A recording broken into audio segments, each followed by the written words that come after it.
ஓம் நம சிவாய. அவன் அருளாலே அவன் தாள் வணங்கி.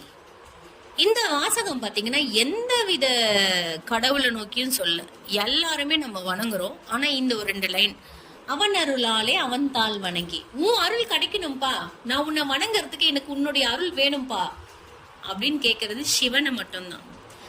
சிவனை ஒரு காலகட்டம் வரைக்கும் நானே வணங்கவே மாட்டேன்.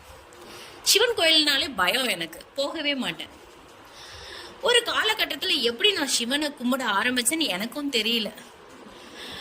மேஷ ராசிக்காரங்க, விருச்சிக ராசிக்காரங்க, செவ்வாயோட ஆதிக்கத்துல பிறந்தவங்க, தன்னுடைய 40 வயசுக்கு மேல 90% இந்த ராசிக்காரங்க சிவன் அடியாரா மாறிடுவாங்க.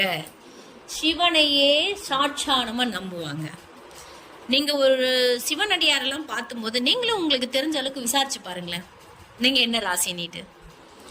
நம்ம மற்ற எல்லா கடவுளையும் நம்ம நினைச்சா கும்பிட்டுலாம், ஆனா ஈசனை மட்டும் அவன் நினைச்சாதான் நம்ம கும்பிட முடியும். அவன் அருளாலே அவன் தாள் வழங்கி, என் தாயில் சிறந்த தயாநிதி தத்துவனே சிவாய நம.